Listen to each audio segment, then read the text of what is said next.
He divorced his wife on his family's advice, unaware she owned a multi-billion-dollar company. "Daphne, it's over." Kieran's voice trembled slightly, though his eyes remained stubbornly fixed on the polished mahogany table between them. Beside him, his mother, Livia, let out a sharp, impatient sigh. "Don't drag this out, dear. You've held my son back long enough. He needs a woman of substance, a woman with a future, not a glorified freelance accountant." Daphne looked at the divorce papers, then at the man she had loved fiercely for 5 years. She didn't cry. Instead, a chilling, perfectly composed smile touched her lips. "A woman of substance," Daphne murmured. "Careful what you wish for." Daphne sat on the edge of the cream-colored sofa she had picked out with Kieran 3 years ago, her hands neatly folded in her lap. Across from her sat the impromptu tribunal that was dismantling her life. Kieran Vance, her husband, looked immaculate. He wore a tailored navy suit that Daphne had secretly paid the tailor extra to refine, though he believed his recent bonus had covered it.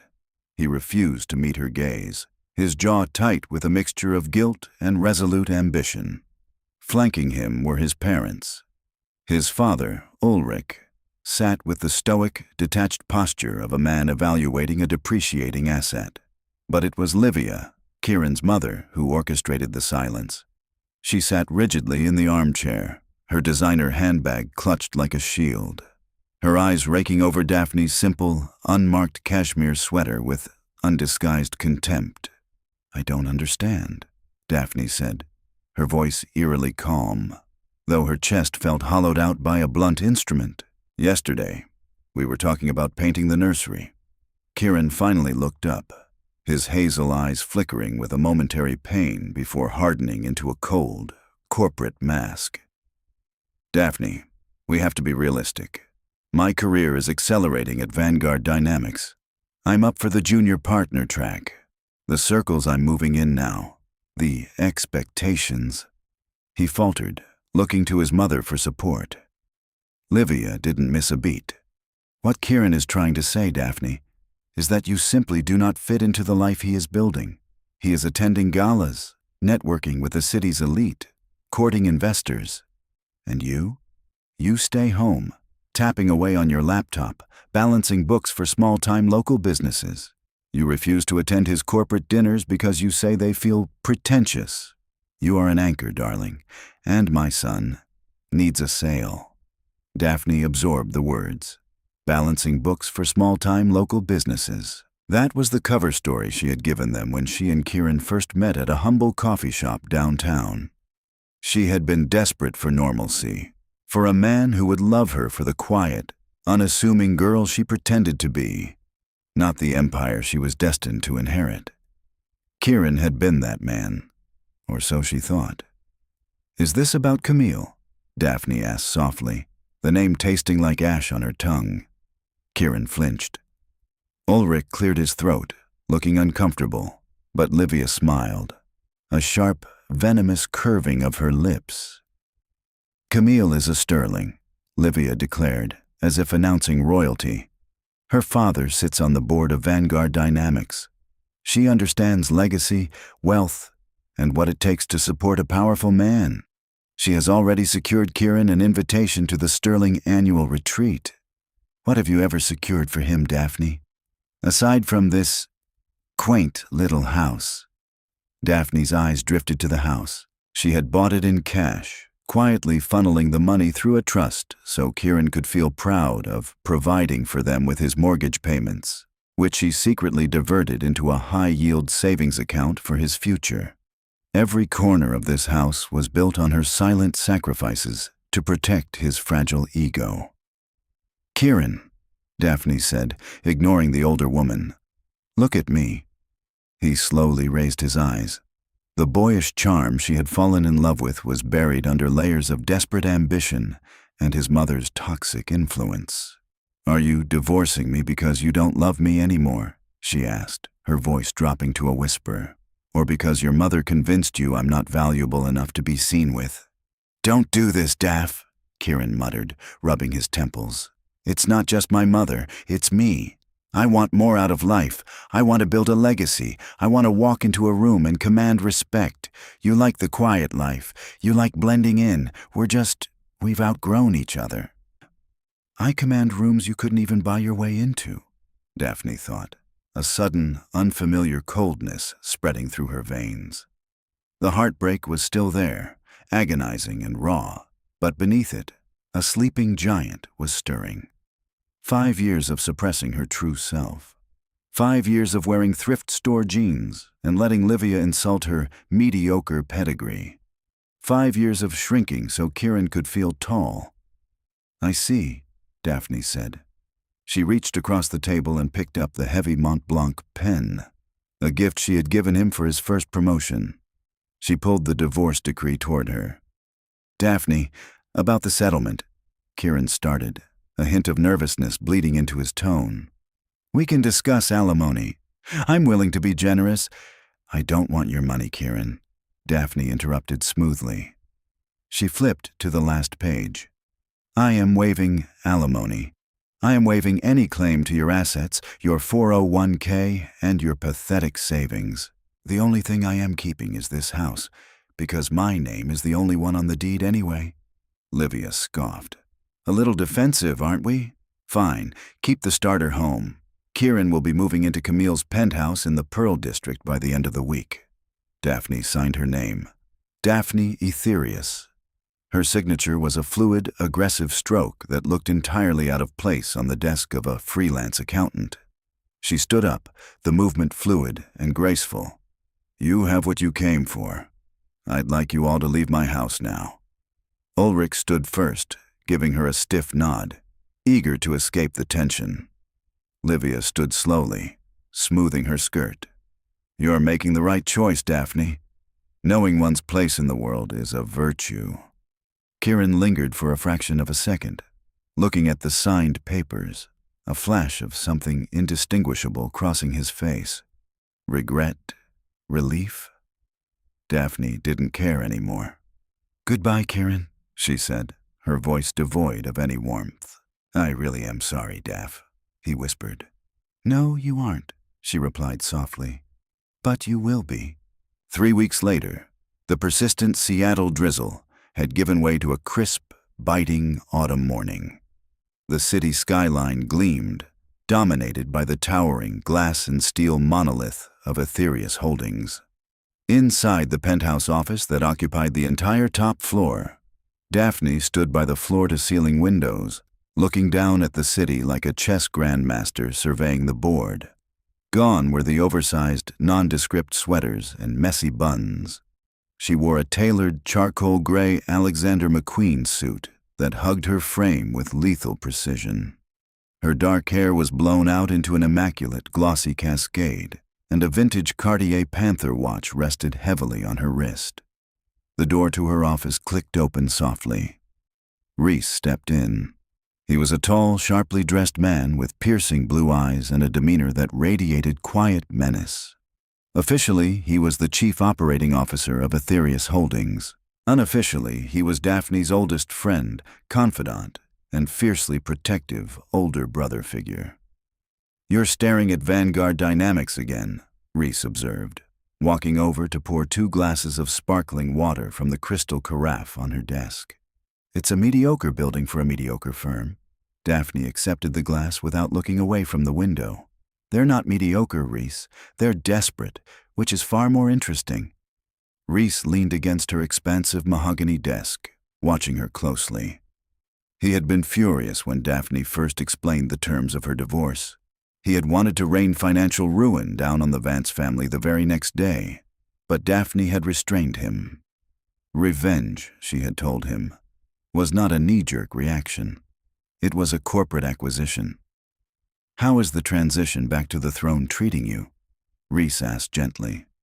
It feels, Daphne paused, searching for the word, like I can finally breathe.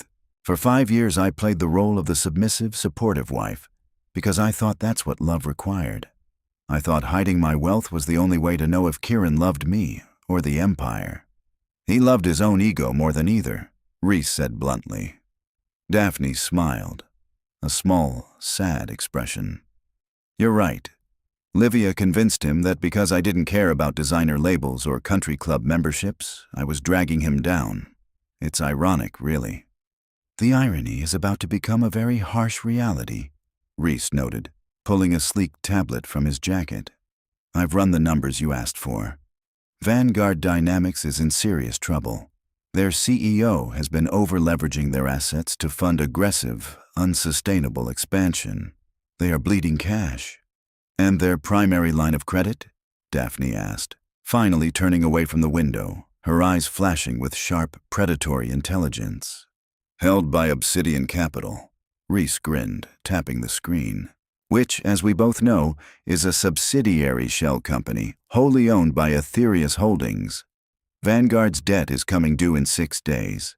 They are banking heavily on securing an extension. They assume Obsidian will play ball because they've been good clients. They are also throwing a massive 50th anniversary gala this weekend to project an image of absolute stability to their shareholders and to court new investors, Daphne noted, walking over to her desk and sitting in the high-backed leather chair. Yes, it's an illusion. A house of cards, Reese confirmed. Kieran Vance is slated to be announced as the new junior partner at this gala, largely due to his newly minted relationship with Camille Sterling. Her father is pushing the promotion to keep Vanguard afloat with Sterling money. Daphne leaned back, steepling her fingers. The pain of the betrayal had crystallized into something incredibly potent and focused. She didn't just want to hurt Kieran. She wanted to dismantle the entire philosophy his mother had poisoned him with. They worshipped at the altar of money and status. She was going to show them what true, terrifying power looked like. Reese, Daphne said, her voice dropping into the cool, authoritative register that made board members tremble. Instruct Obsidian Capital to deny Vanguard's request for a credit extension. Call in the debt entirely. Reese's eyebrows shot up. That will instantly bankrupt them. They won't even make it to Monday morning. They'll have to liquidate or find a buyer willing to take on massive debt overnight. I know, Daphne said, a cold smile touching her lips. And when their CIO panics, he will look for a savior. Have my office reach out to him directly. Tell him Aetherius Holdings is willing to acquire Vanguard Dynamics at 20 cents on the dollar, assuming all their debts. A hostile takeover wrapped in a lifeline. Reese chuckled, his eyes gleaming with admiration. It's brutal, Daphne. I love it. There is one condition to the acquisition, Daphne added, her gaze darkening. I want the announcement made at their gala this weekend. In person. Reese nodded, making notes on his tablet. I will handle the arrangements. And your attendance. RSVP for 2, Reese, Daphne said softly, looking back out the window toward the Vanguard building. It's time Kieran's family finally met the woman of substance they were so desperate for him to find.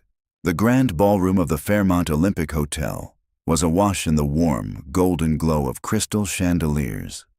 A string quartet played a delicate Vivaldi piece in the corner, barely heard over the hum of the city's elite networking, posturing, and clinking champagne flutes.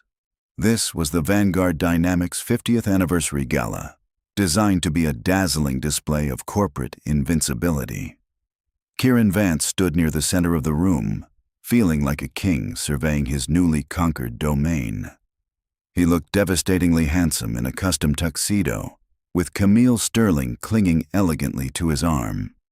Camille was beautiful in a sharp, manufactured way, blonde, styled within an inch of her life, wearing a shimmering silver gown that plunged down her back. She was everything his mother had told him he deserved. You're glowing, darling, Livia Vance purred, walking up to them with a glass of Dom Perignon in hand. She wore an emerald silk dress that she had bought specifically to outshine the other board members' wives. Everyone is looking at you two, the perfect power couple. Thanks, Mom. Kieran smiled, though his stomach gave a strange, guilty flutter. Whenever he heard the word wife, a brief flash of Daphne in her oversized sweater, laughing over burnt toast in their kitchen, crossed his mind. He quickly pushed the thought away. Daphne was his past. Camille was his future. Has your father spoken to the CEO yet? Livia asked, scanning the room. I heard rumors that Vanguard is dealing with a minor cash flow hiccup. We need to ensure your partnership announcement isn't delayed. It's more than a hiccup, Camille whispered, leaning in, her tone dripping with insider gossip. My father said Vanguard's main creditor, Obsidian Capital, suddenly called in their massive loan yesterday. The board is in an absolute panic. They were scrambling all night. Kieran frowned. Will it affect my promotion? Don't worry. Camille patted his chest possessively. Daddy said a massive private equity firm stepped in at the 11th hour to acquire the debt and buy a controlling stake. Aetherius Holdings. They are the biggest fish in the ocean. If Aetherius is backing Vanguard, your job is safer than ever. Aetherius Holdings, Ulrich said, joining the group. His face flushed with excitement. I just heard the whispers at the bar. The CEO of Aetherius is notoriously reclusive. Almost no one in Seattle society has ever seen her, but word is she's attending tonight to formally sign the acquisition papers. Livia's eyes widened with greedy delight. The CEO of Aetherius? Here? Kieran, you must introduce yourself immediately. If you can make an impression on someone of that caliber, a junior partnership will be just the beginning. I'll keep an eye out, Kieran promised, adjusting his bow tie, his ambition flaring. This was it. The big leagues. Suddenly the string quartet stopped playing. The low murmur of the crowd began to ripple and fade, starting near the massive double oak doors at the entrance and spreading through the room like a wave of static electricity. Heads turned. Conversations halted mid-sentence. What's happening? Camille murmured, standing on her tiptoes. The heavy doors were held open by two imposing security guards in black suits. A man stepped through first, tall, broad-shouldered, radiating an aura of absolute authority. Kieran recognized him instantly from Forbes' features. It was Reese Sterling, the ruthless COO of Aetherius Holdings. No relation to Camille, much to her family's historical chagrin. But it wasn't Reese who commanded the room's breathless attention. It was the woman who stepped through the doors beside him. She was a vision of terrifying, flawless elegance. She wore a custom, blood-red Schiaparelli gown that draped over her curves like liquid fire, the severe architectural cut of the neckline framing a collarbone adorned with a diamond necklace so massive it looked like it belonged in a royal treasury. Her dark hair was slicked back into an immaculate, severe style, highlighting razor-sharp cheekbones and eyes lined in smoky kohl.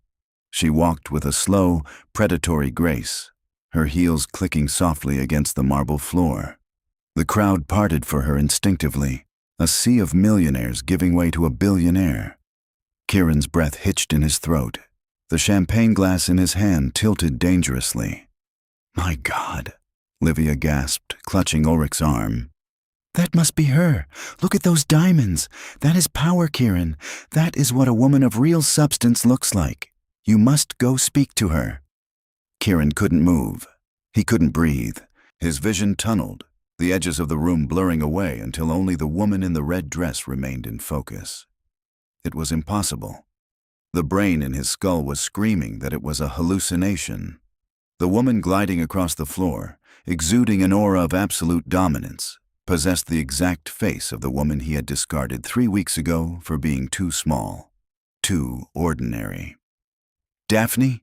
Kieran choked out, the name tearing from his throat in a strangled whisper.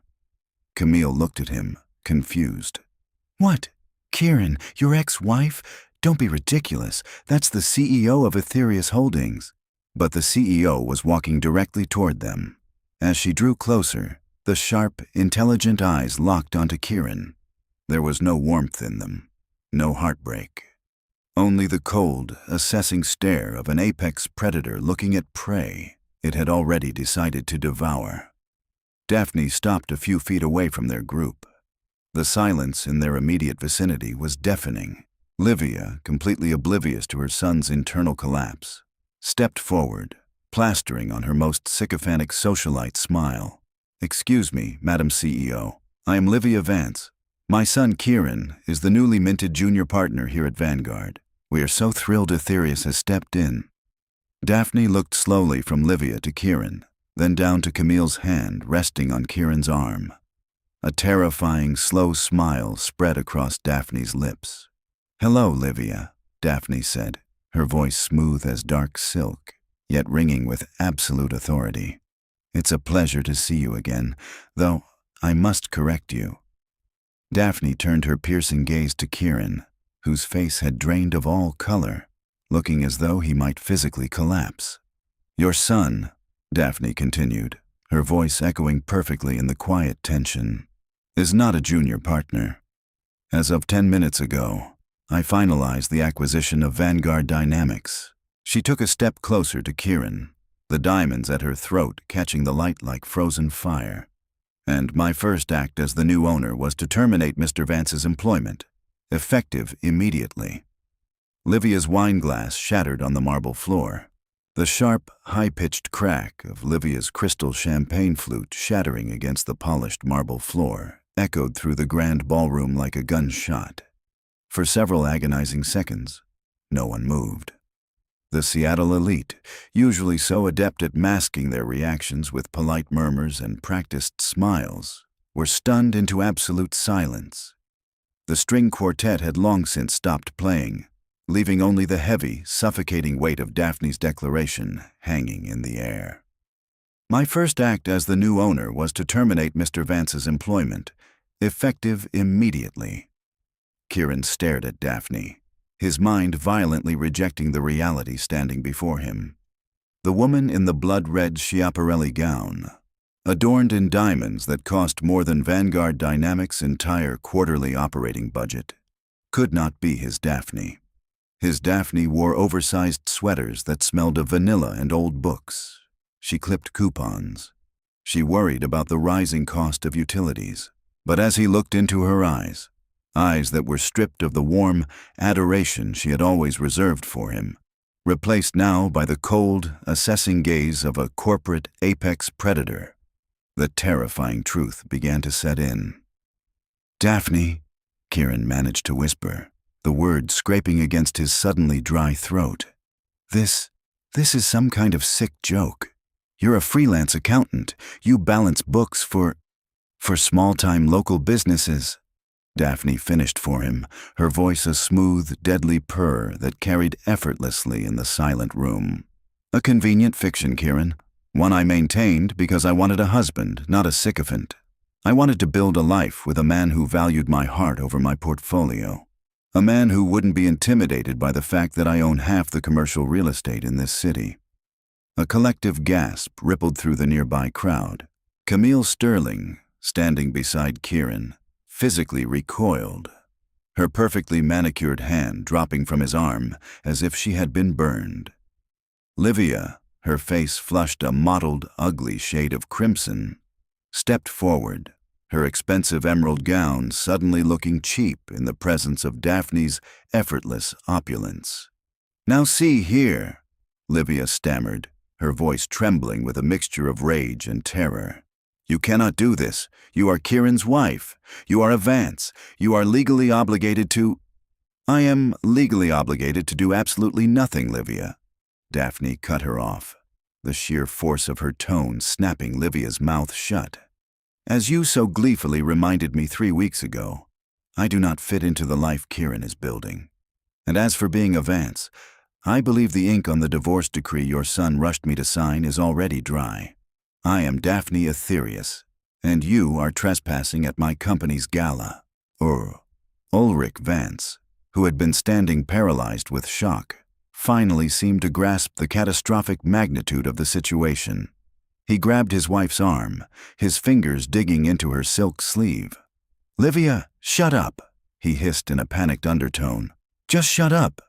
But the true devastating blow didn't come from Daphne.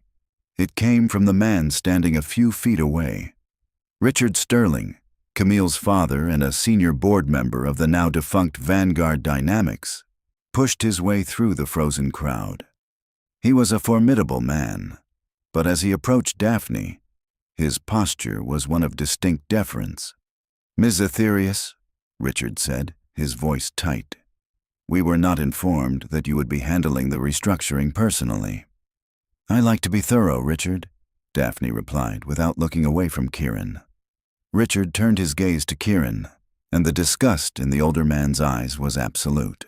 Kieran's much-touted value to Vanguard had entirely rested on his connection to the Sterling family and his perceived rising star status.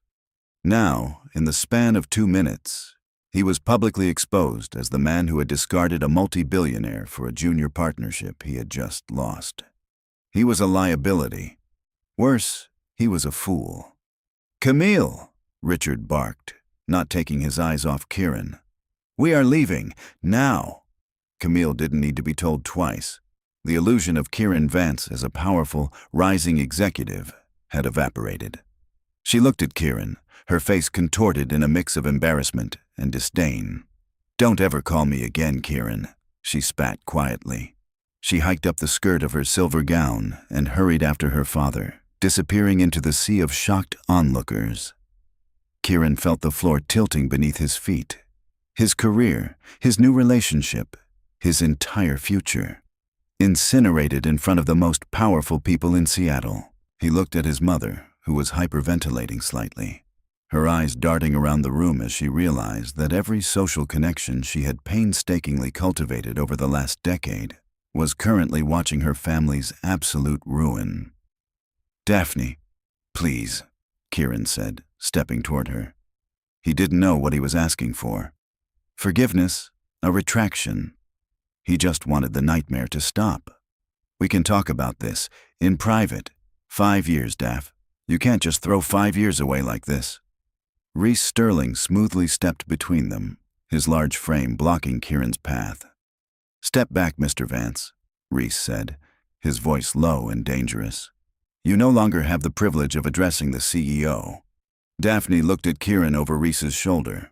There was a flicker of profound sorrow in her eyes, a brief mourning for the man she had believed him to be, but it vanished as quickly as it appeared. "I didn't throw 5 years away, Kieran," Daphne said softly, the tragic finality in her voice louder than any shout. "You did. You traded a fortune for a starter home, and a legacy for a promotion you couldn't even keep. Have a pleasant evening." With a subtle nod to Reese, Daphne turned. The crowd parted instantly, creating a wide, silent path for her as she glided toward the exit, the train of her red gown sweeping across the floor like spilled blood. Kieran stood frozen, surrounded by the whispers and stares of the city's elite, listening to the agonizing sound of his life collapsing. The next 2 weeks were a masterclass in psychological disintegration. Kieran Vance did not just lose his job, he became a pariah. The news of the Vanguard Dynamics Gala spread through Seattle's corporate ecosystem with the speed and devastation of a wildfire. By Monday morning, Kieran found that his security badge at the Vanguard building had been deactivated. When he tried to enter the lobby to collect his personal belongings, 2 burly security guards handed him a cardboard box containing his framed degrees, a few pens, and a shattered mug Daphne had given him for their 2nd anniversary. He was escorted off the premises under the watchful eyes of former colleagues who had previously courted his favor. None of them made eye contact. The descent only accelerated from there. The Pearl District penthouse Camille had promised him was no longer an option. When he showed up at her building, the concierge informed him, with thinly veiled pity, that Ms. Sterling had left instructions not to allow him past the lobby. His phone calls to her went straight to voicemail. His texts were left on read before she eventually blocked his number altogether. With nowhere else to go, Kieran was forced into the ultimate humiliation, moving back into his childhood bedroom in his parents' house in Bellevue. The atmosphere in the Vance household was highly toxic. The once pristine suburban home felt like a pressurized submarine slowly imploding. Ulrich spent his days locked in his home office, nursing a bottle of scotch and refusing to speak to his wife. He blamed Livia entirely for the catastrophe, a sentiment he made clear during their nightly, explosive arguments. But it was Livia's psychological break that truly terrified Kieran. Unable to process the reality that the mediocre woman she had relentlessly bullied was actually one of the wealthiest individuals on the West Coast, Livia retreated into aggressive delusion. She spent her days aggressively pacing the living room, a phone permanently glued to her ear as she contacted every high-priced divorce attorney in the state of Washington. "It's fraud!" Livia shrieked into the phone one rainy Tuesday afternoon, her hair unkempt, the remnants of yesterday's makeup smudged around her eyes. "She lied about her assets. Kieran is entitled to half of Ethereus Holdings. We will sue her for every penny.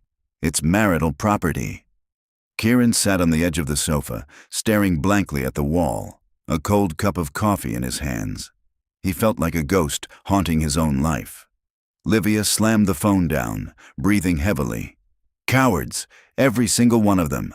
They hear the name Ethereus, and they practically wet themselves." "Mom, stop," Kieran said, his voice hollow. "It's over." "It is not over," she snapped, turning her manic energy toward him. "You are going to fight this, Kieran. She manipulated you.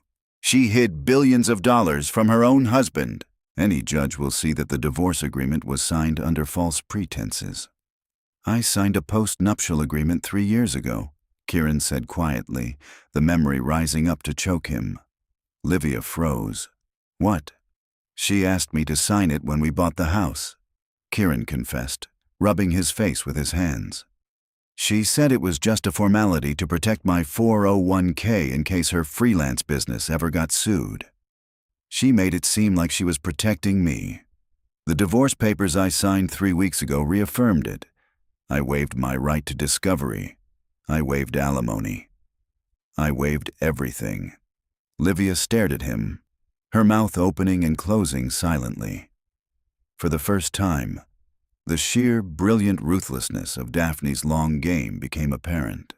She hadn't just protected her empire. She had laid a flawless legal trap, knowing exactly how Kieran's pride would prevent him from looking too closely at documents that let him feel like the provider. "You idiot," Livia whispered, her voice trembling. "You absolute monumental idiot. You told me to leave her," Kieran suddenly roared, leaping to his feet, the weeks of suppressed rage and humiliation finally exploding. "You told me she was an anchor. You told me Camille was my future. I listened to you. I threw away the only woman who ever loved me for nothing." "I was trying to protect your future," Livia screamed back, tears of frustration spilling over her cheeks. "How was I supposed to know she was a sociopath playing dress-up in thrift store sweaters?" "She wasn't a sociopath. She was testing us," Kieran yelled, his chest heaving. "And we failed. We proved her exactly right." He couldn't breathe in the house anymore. He grabbed his coat and rushed out into the biting Seattle wind, the reality of his situation pressing down on him like a physical weight. He had no job, no money, no wife, and a reputation so thoroughly destroyed that no respectable firm in the Pacific Northwest would ever hire him. As he walked aimlessly through the affluent neighborhood, a dark, desperate thought took root in his mind. He needed to see her, not to ask for money, and not to beg for his job back. He needed to look into her eyes and find out if any of the last 5 years had been real. He needed to know if the woman he had loved was entirely an illusion, or if some piece of his Daphne still existed behind the walls of Ethereus Holdings. He pulled out his phone and searched for the corporate headquarters address. He had a lot of apologizing to do. The top floor of the Ethereus Holdings tower was silent, save for the rhythmic patter of rain against the reinforced glass. Daphne sat behind her expansive desk, a mountain of financial reports detailing the restructuring of Vanguard Dynamics spread out before her. Despite the victory, the absolute execution of her plan, the triumph felt strangely hollow in the quiet moments. Revenge was a dish best served cold, but she found that consuming it left her shivering. For 5 years, her heart had been wrapped up in Kieran Vance. Extracting it, even when necessary, had left scars. The intercom on her desk buzzed. "Miss Ethereus?" Her executive assistant's voice clipped through the speaker. "Security is on line 1. A Mr. Kieran Vance is in the lobby. He does not have an appointment, and he is refusing to leave. Shall I have him escorted out?" Daphne's pen paused over a contract. Her heart gave a sudden traitorous thump against her ribs. She had anticipated this, the desperate crawl back. "Reese," who was sitting on the leather sofa reviewing a tablet, looked up, his jaw tightening. "Give the word, Daphne. I'll go down there and throw him into traffic myself." Daphne took a slow, deep breath, reining in her emotions until only the icy facade remained. "No. Have security bring him up to my office. We are going to put the final nail in this coffin." Reese frowned but didn't argue. He stood up, towering over the room. "I'll stay, just in case he gets stupid."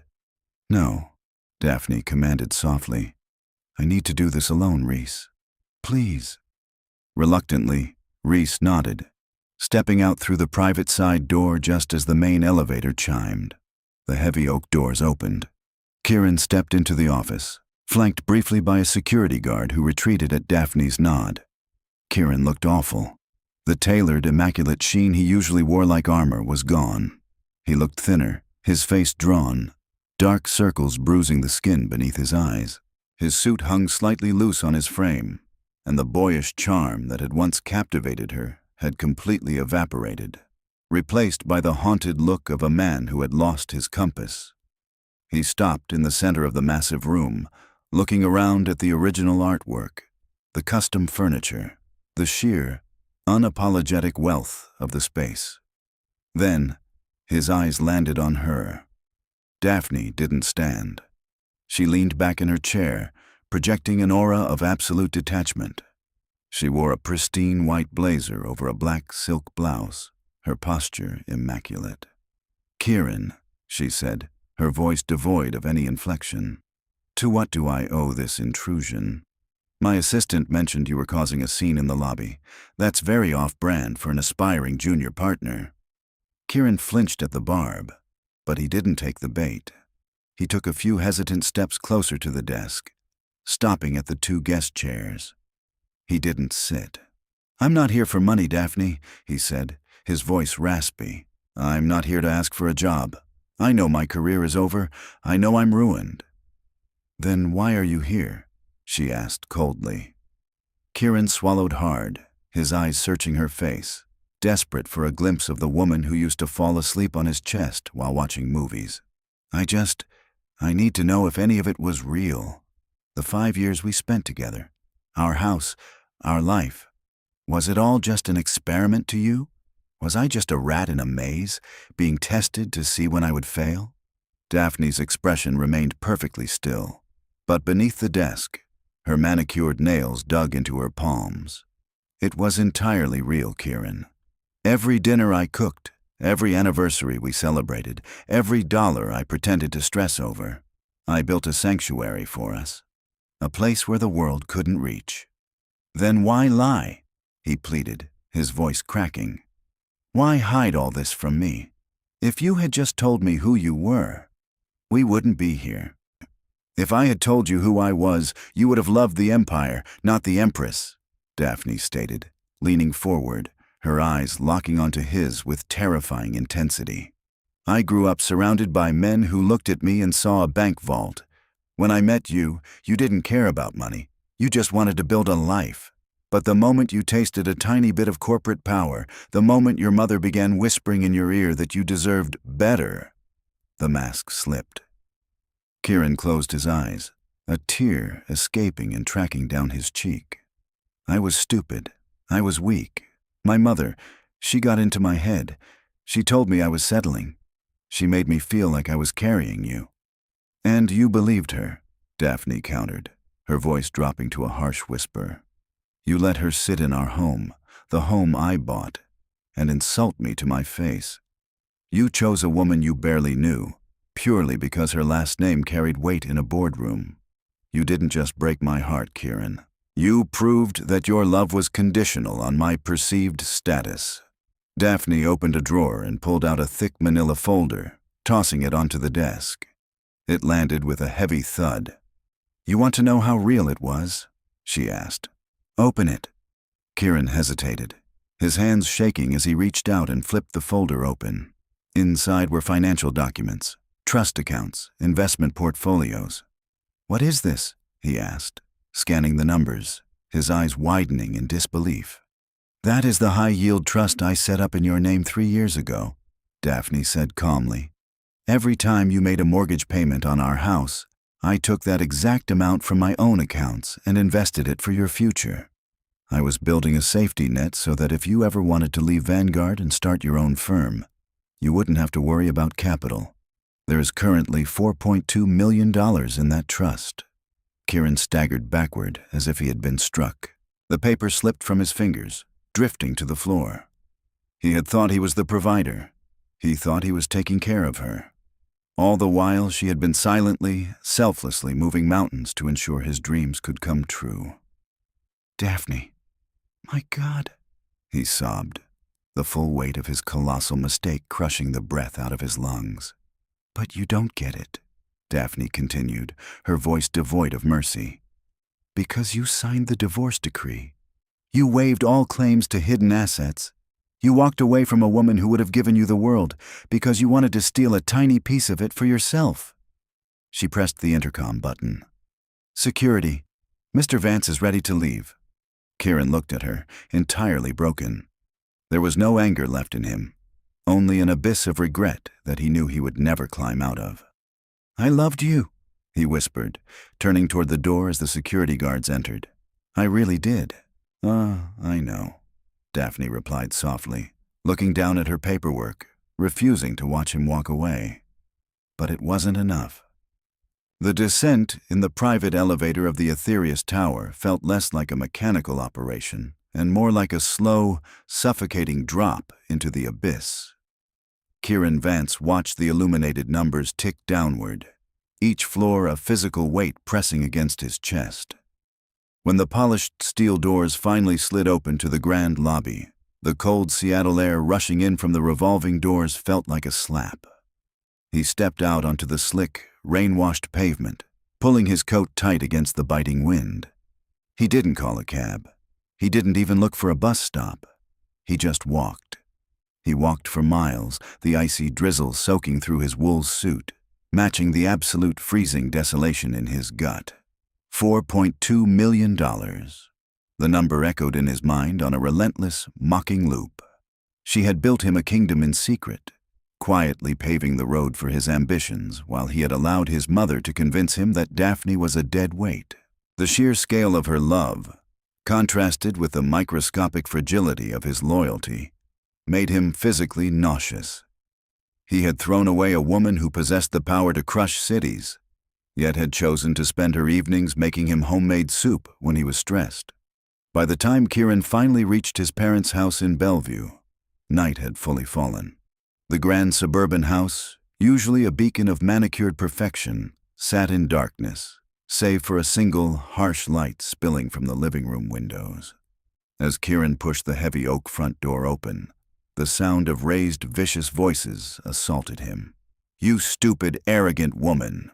Ulrich's voice roared, carrying a terrifying, guttural fury that Kieran had never heard from his usually stoic father.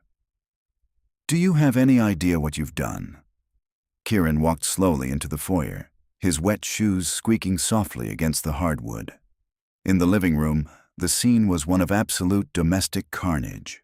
Expensive vases lay shattered on the Persian rug. Livia stood backed against the marble fireplace, her hair wildly disheveled, clutching a throw pillow as if it could protect her from her husband's wrath. Ulrich was pacing like a caged, violent animal, a half-empty bottle of scotch gripped in his white-knuckled hand. "I was trying to help him," Livia shrieked, her voice cracking with hysteria. "I wanted him to have a sterling. I wanted us to have access." "Access?" Ulrich laughed, a harsh barking sound completely devoid of humor. "You wanted access? Well, congratulations, Livia. You got us unparalleled access to the unemployment line. I just got off the phone with my broker. Do you know what I did last month on your brilliant advice?" Livia shrank back, her eyes wide with sudden terror. "Ulrich, no!" "Yes!" Ulrich bellowed, slamming the heavy crystal bottle down on the coffee table so hard the glass cracked. "You were so certain Kieran's new partnership and Camille Sterling's connections were going to send Vanguard Dynamics stock to the moon. You nagged me day and night. So, I liquidated our retirement portfolios. I took out a second mortgage on this house, and I bought Vanguard stock on margin." Kieran stopped breathing.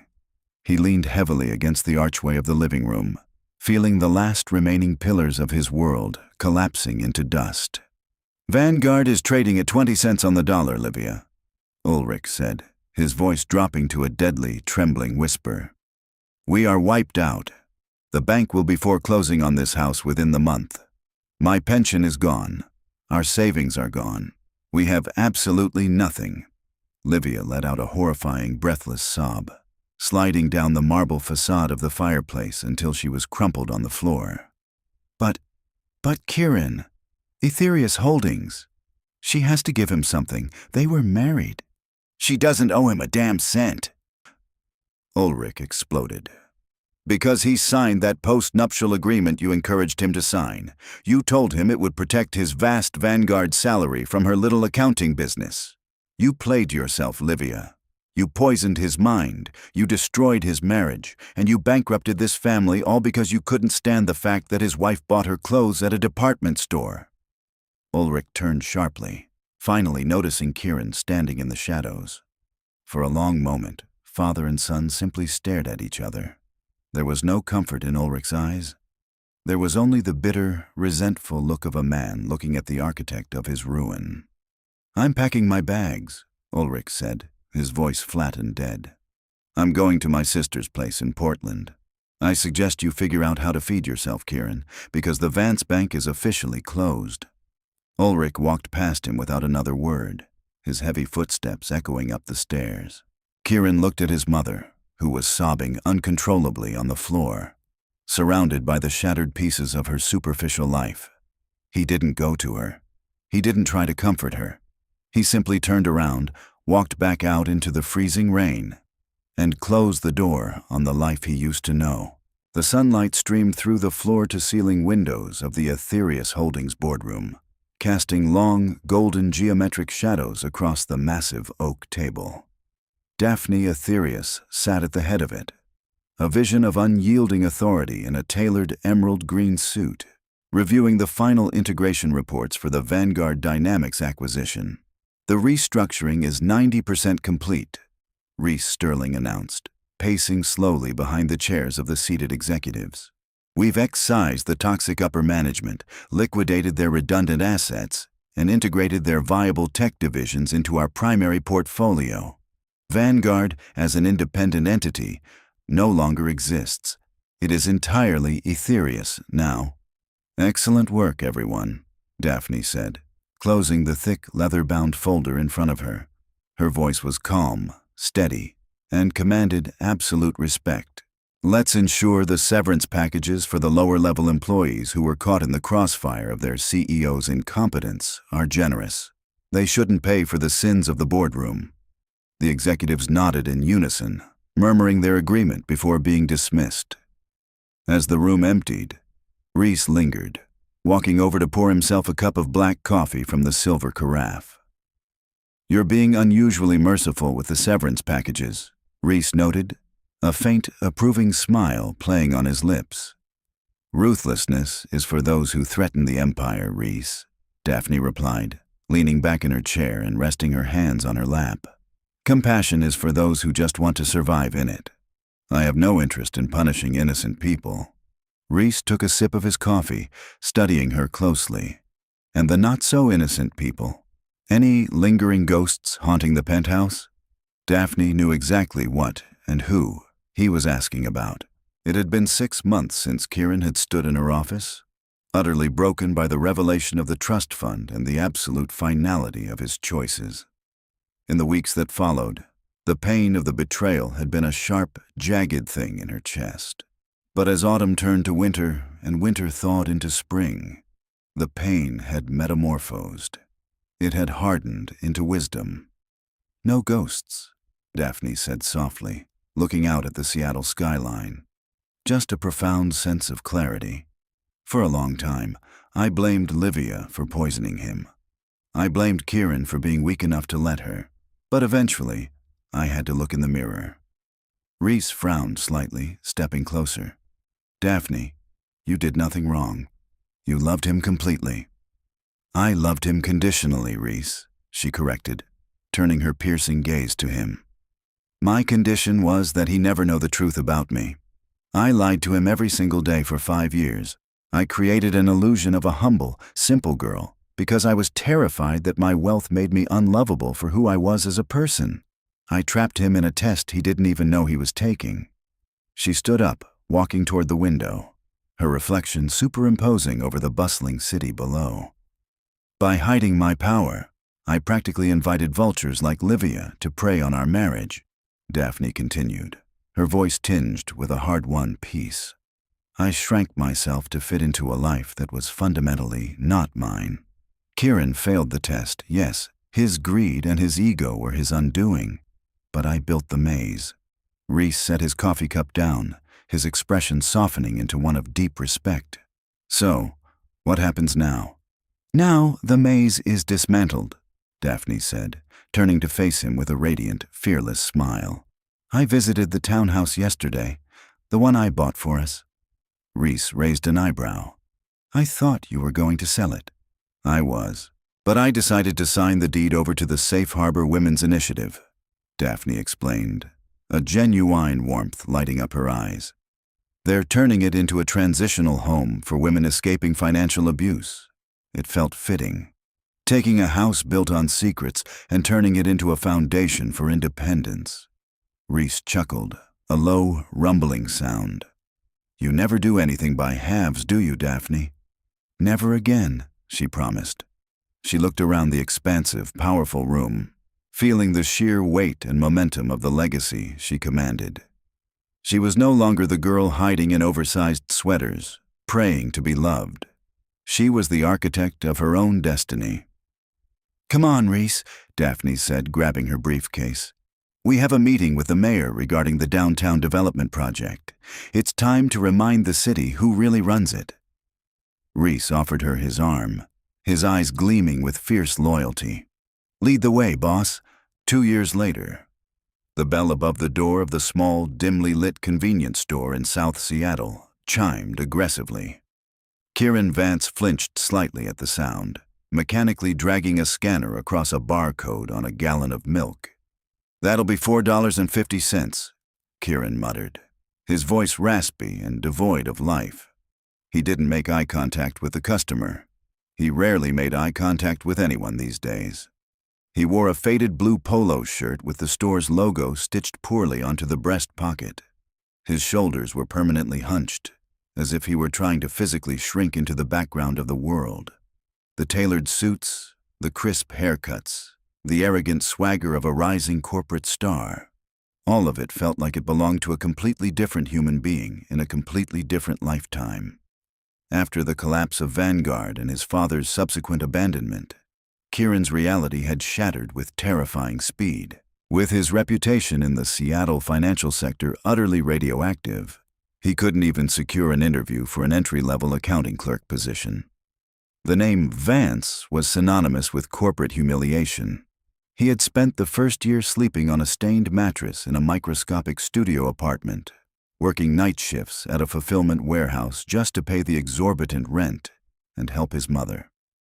Livia lived in a tiny, depressing, subsidized apartment on the outskirts of Tacoma, her mind permanently fractured by her fall from grace, spending her days bitterly complaining to anyone who would listen about the billionaire witch who had stolen her life.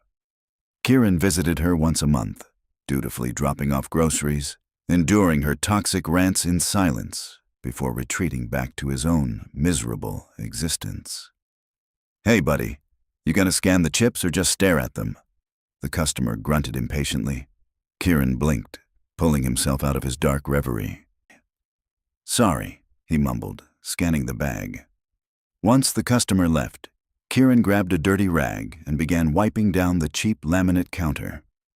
Above the register, a small, static-filled television was tuned to a local news station. Kieran usually tuned it out, letting the low murmur of the broadcast act as white noise against the crushing silence of his life. But then, a familiar, agonizingly sharp voice cut through the static. Kieran froze. The rag slipped from his fingers, landing with a wet slap on the floor. He slowly looked up at the screen. The news anchor was standing outside a massive, gleaming new pediatric wing of the Seattle Children's Hospital. The banner across the bottom of the screen read, "Aetherius Foundation donates $250 million for state-of-the-art research center." And there she was. Daphne stood at the podium, surrounded by the city's elite. Mayors, senators, hospital directors. But she eclipsed them all. She looked breathtaking. She wore a stunning, sharply tailored white suit that commanded absolute attention. Her dark hair caught the sunlight, framing a face that was radiant, confident, and utterly unburdened. She was speaking eloquently about the future, about legacy, about using power to protect the vulnerable. She wasn't hiding. She wasn't shrinking. She was standing at the absolute pinnacle of the world, bathed in the adoration and respect of everyone around her.